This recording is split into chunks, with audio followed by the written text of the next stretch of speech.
Kilimo ni moyo wa nchi yote duniani, na hata Tanzania tunafanya kilimo kwa asilimia takriban 60. Karibu sana kuweza kuyatazama yaliyo mengi na kujisikilizia kile ambacho kinafanywa hapa.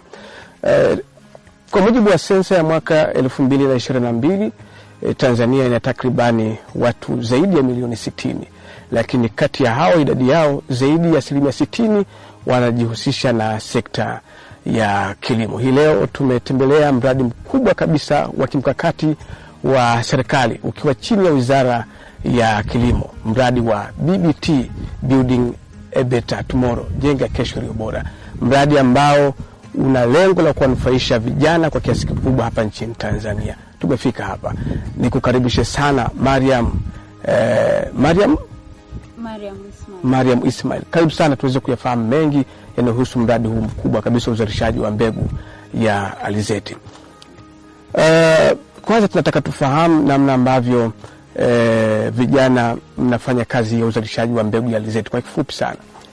Kwa kifupi sana, hapa tulipo ni tunasema mashamba ya pamoja ya Chinangali BBT AMCOS Limited, ambapo jumla ya vijana 229 wako hapo wakifanya shughuli zao mbalimbali za kilimo. Moja ya sehemu ambayo tunajihusisha ni uzalishaji wa mbegu, ambao kwa msimu huu tunafanya uzalishaji wa mbegu ya alizeti, ambayo tuna mradi huo unafadhiliwa na mradi wa IFAD. Lakini kwa ujumla mfumo wa utendaji wetu kazi hapa tunatumia mfumo wa uendeshaji wa vyama vya ushirika, ambavyo tunakuwa chini ya mwamvuli wa AMCOS, na AMCOS yetu inaitwa Chinangali BBT AMCOS Limited. Shughuli zote zinazofanywa hapa, chama cha ushirika ndio kina organize shughuli zote, maana tukijumlisha usimamizi na uendeshaji wa shughuli zote. Licha ya kwamba tuko kwenye mfumo wa ushirika, lakini hapa pia kila kijana ambaye yuko hapa ana eka zake 5 ambazo kijana mwenyewe anahusika katika usimamiaji na uendeshaji wa shughuli kwenye shamba lake alilokabidhiwa. Naam.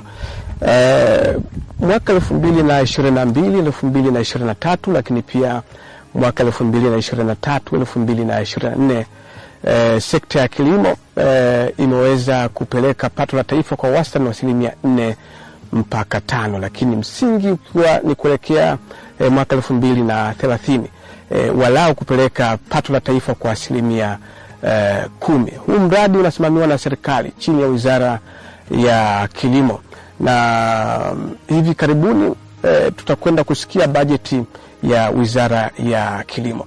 Sasa turejee kwenye kile ambacho mnakifanya hapa. Heka 5 kwa kila mmoja wenu, mnazihudumiaje hizo heka 5 kwa kila mmoja wenu?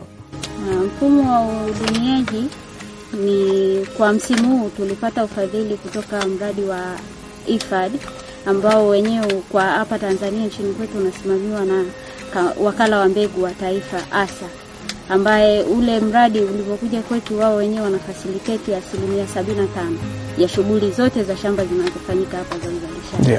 25% inatolewa na chama cha ushirika cha Chinangali BBT AMCOS, ambayo kwenye hiyo 75% kwenye kila shughuli, kwenye kila aina ya pembejeo inayohitajika, hasa wao ndio wanatoa hizo 75%. Naam. Mradi una jumla ya ekari zaidi ya 1000. Ninyi kwenye zao hili la alizeti mmeweza kulima ekari ngapi?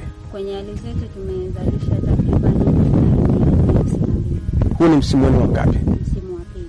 Msimu wa kwanza mavuno yalikuwaje na harakati za kilimo zenyewe zilikuwaje? Msimu wa kwanza harakati za kilimo, msimu uliopita shughuli za kilimo zilikuwa zinasimamiwa moja kwa moja na Wizara ya Kilimo, Secretariat wakishirikiana pamoja na ASA, ambao ASA wao walikuwa wamefacilitate utoaji wa mbegu ambayo tuliwazalishia msimu uliopita, lakini pia wizara ndio ilifacilitate shughuli zingine, sababu ndio ulikuwa msimu wa kwanza na ulikuwa ni kama msimu wa majaribio kuona hizo shughuli tunaweza kuzifanyaje. Kwa maana ya uwekezaji na uwezeshaji.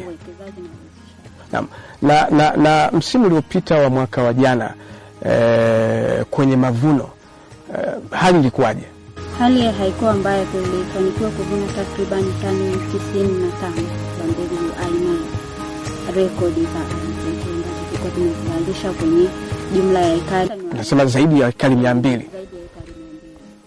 Na soko linasemaje? Serikali inawekeza pia hapo kujua kwamba mnapeleka wapi hicho ambacho mnakivuna? Kwa 100% ili zao tunapozalisha, kabla hatujaingia uzalishaji wa zao lolote katika eneo letu, lazima tumjue mtu ambaye tunaenda kumuuzia, ambapo kwa msimu uliopita tulikuwa na mnunuzi ambaye ni Asa, na msimu huu pia yeye Asa pia ndio mnunuzi. Maana 100% ya kile tunachokizalisha Asa yeye anakinunua.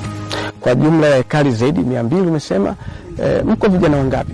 Tuko vijana 229. Wanawake 95, wanaume 138. Kutoka maeneo gani? Mikoa yote ya Tanzania. Wote mmekutana hapa. Mazingira yenu yakoje? Tunamshukuru Mungu, mazingira sio mabaya kwa sababu serikali imetuwezesha, tuna mahali pa kuishi. Wanatoa huduma muhimu zote zinapatikana, za maji na umeme zote zinapatikana. Wewe binafsi umetoka? Nimetoka mkoa wa Mtwara, wilaya ya Masasi. Mtwara, wilaya ya Masasi. Naam.